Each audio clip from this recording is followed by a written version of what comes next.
بخاری شریف سے منتخب 1000 احادیث کا والیوم نمبر 7۔ حدیث نمبر 151۔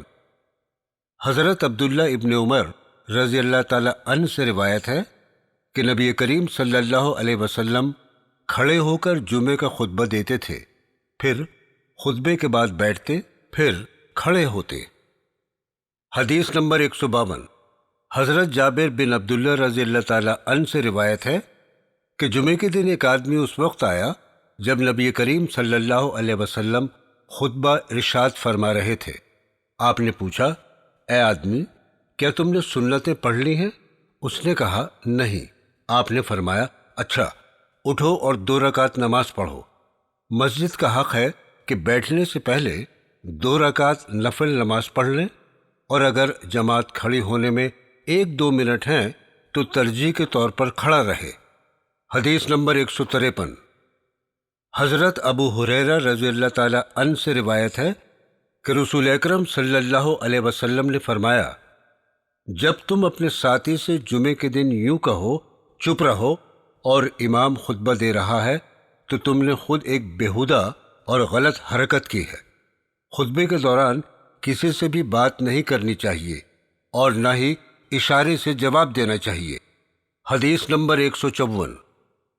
حضرت ابو ہریرہ رضی اللہ تعالی عنہ سے روایت ہے کہ رسول اکرم صلی اللہ علیہ وسلم نے جمعے کے دن کا ذکر کرتے ہوئے فرمایا، اس دن ایک ایسی گھڑی آتی ہے کہ اگر کوئی مسلمان بندہ اس گھڑی میں کھڑا ہو کر نماز پڑھتے ہوئے اللہ تعالیٰ سے کچھ مانگے تو اللہ تعالیٰ اس کو ضرور عنایت فرماتا ہے، اور ہاتھ سے اشارہ کر کے آپ نے یہ بتایا کہ وہ مدت بہت تھوڑی ہے۔ حدیث نمبر 155۔ حضرت عبداللہ ابن عمر رضی اللہ تعالی عنہ سے روایت ہے کہ رسول اکرم صلی اللہ علیہ وسلم ظہر سے پہلے 2 رکعت اور ظہر کے بعد 2 رکعت اور مغرب کے بعد 2 رکعت اپنے گھر میں پڑھتے تھے، اور عشاء کے بعد بھی 2 رکعت گھر میں پڑھتے تھے، بلکہ جب اپنے گھر واپس آتے تو 2 رکعت نماز پڑھتے تھے۔ حدیث نمبر 156۔ حضرت عبداللہ ابن عمر رضی اللہ تعالی عنہ سے روایت ہے، میں نے رسول اکرم صلی اللہ علیہ وسلم کے ساتھ نجد کی طرف جہاد کیا۔ ہم دشمنوں کے مقابل ہوئے اور صفیں باندھی۔ اس کے بعد رسول اکرم صلی اللہ علیہ وسلم ہمیں نماز پڑھانے کے لیے کھڑے ہوئے، تو ہم میں سے ایک گروہ تو آپ کے ساتھ فرض نماز میں کھڑا ہوا اور دوسرا گروہ دشمن کے مقابلے میں کھڑا رہا۔ پھر رسول اللہ صلی اللہ علیہ وسلم نے رکوع کیا، اور ان لوگوں نے بھی جو نماز میں آپ کے ساتھ تھے، اور 2 سجدے کیے۔ اس وقت آپ قعدے میں بیٹھے رہے۔ پہلے گروہ نے دعا پڑھ کر سلام پھیر لیا، اور آپ قعدے میں بیٹھے رہے، اور یہ گروہ چلا گیا۔ پھر یہ نماز پڑھنے والا گروہ لوٹ کر اس گروہ کی جگہ پر آ گیا جو نماز میں شریک نہیں ہوا تھا۔ وہ گروہ آیا، تب رسول اللہ صلی اللہ علیہ وسلم نے ان کے ساتھ بھی ایک رکوع اور 2 سجدے کیے، یعنی پوری 1 رکعت پڑھی۔ پھر آپ نے سلام پھیر دیا۔ اس کے بعد دونوں جماعتوں نے باری باری ایک رکوع اور 2 سجدے کیے، یعنی دوسری رکعت پوری پڑھی۔ حدیث نمبر 157۔ حضرت انس بن مالک رضی اللہ تعالی عنہ سے روایت ہے کہ رسول اکرم صلی اللہ علیہ وسلم نے صبح کی نماز اندھیرے میں پڑھی، پھر سوار ہوئے اور فرمایا، اللہ اکبر، خیبر پر بربادی آ گئی۔ تو جب کسی قوم کے میدانوں میں اترتے ہیں تو جو لوگ ڈرائے گئے ہیں ان کی صبح خوفناک ہو جاتی ہے۔ یہودی گلی کوچوں میں یہ کہتے ہوئے بھاگ رہے تھے کہ محمد صلی اللہ علیہ وسلم 5 حصوں پر لشکر لے کر آ گئے۔ یہ 5 حصے تھے: مقدمہ، ساقہ، میمنہ، میسرہ، قلب۔ آخر رسول اللہ صلی اللہ علیہ وسلم ان پر غالب آئے اور لڑنے والے جوانوں کو قتل کر دیا۔ آپ نے عورتوں اور بچوں کو قید کر لیا۔ اتفاق سے حضرت صفیہ رضی اللہ تعالی عنہ حضرت دیہہ قلبی رضی اللہ تعالی عنہ کے حصے میں آئیں۔ پھر رسول اللہ صلی اللہ علیہ وسلم کو ملی۔ حدیث نمبر 158۔ حضرت برا بن عازب رضی اللہ تعالیٰ عنہ سے روایت ہے کہ میں نے نبی کریم صلی اللہ علیہ وسلم کو عید کے دن خطبہ دیتے ہوئے سنا۔ آپ نے فرمایا، پہلا کام جو ہم سب اس دن کے لیے کرتے ہیں وہ نماز ہے، پھر لوٹ کر عید اضحیٰ والے دن قربانی کرتے ہیں۔ جس نے اس طرح کیا اس نے ہماری سنت پر عمل کیا۔ حدیث نمبر 159۔ حضرت انس رضی اللہ تعالیٰ عنہ سے روایت ہے کہ نبی کریم صلی اللہ علیہ وسلم عید الفطر کے دن جب تک کچھ کھجوریں نہ کھا لیتے تب تک نماز کو نہ جاتے۔ حدیث نمبر 160۔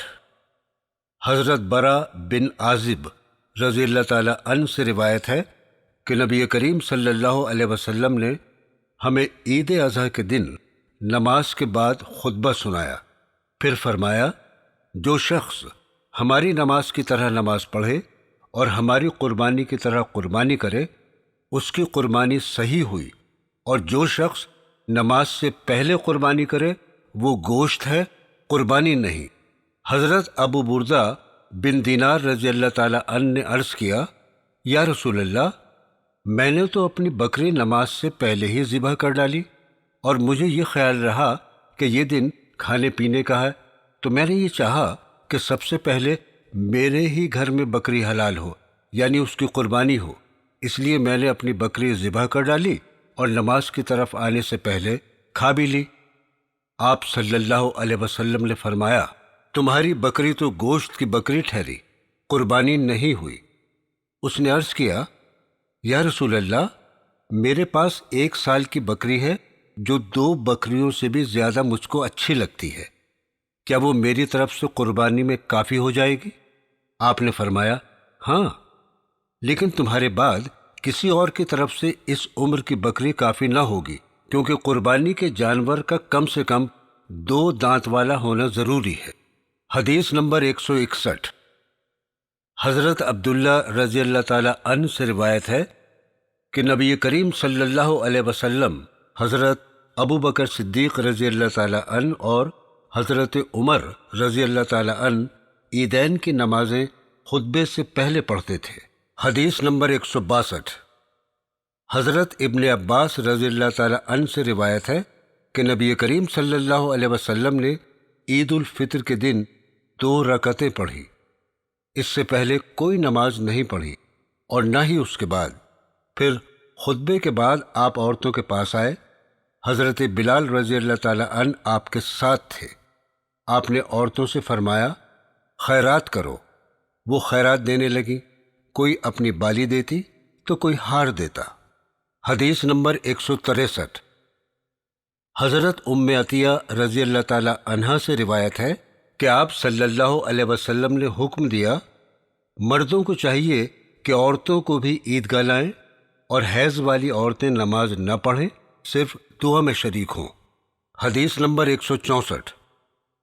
حضرت ابن عباس رضی اللہ تعالیٰ عنہ سے روایت ہے کہ آپ صلی اللہ علیہ وسلم نے فرمایا، کسی اور دن کی عبادت ان عید اضحیٰ کے 10 دنوں میں عبادت کرنے سے افضل نہیں ہے۔ صحابہ کرام نے عرض کیا، جہاد بھی نہیں؟ آپ نے فرمایا، جہاد بھی نہیں، ہاں وہ شخص جو جہاد میں اپنی جان اور مال کو خطرے میں ڈالتے ہوئے نکلے اور پھر کوئی چیز لے کر واپس نہ لوٹے، یعنی اپنی جان اور مال قربان کر دے۔ حدیث نمبر 165۔ حضرت ابن عمر رضی اللہ تعالیٰ عنہ سے روایت ہے کہ نبی کریم صلی اللہ علیہ وسلم عیدگاہ ہی میں نہر یعنی اونٹ کی قربانی اور دوسرے جانوروں کی قربانی کیا کرتے تھے۔ حدیث نمبر 166۔ حضرت جابر رضی اللہ تعالیٰ عنہ سے روایت ہے کہ نبی کریم صلی اللہ علیہ وسلم عید کے دن ایک راستے سے عیدگاہ جاتے اور دوسرے راستے سے واپس آتے تھے۔ حدیث نمبر 167۔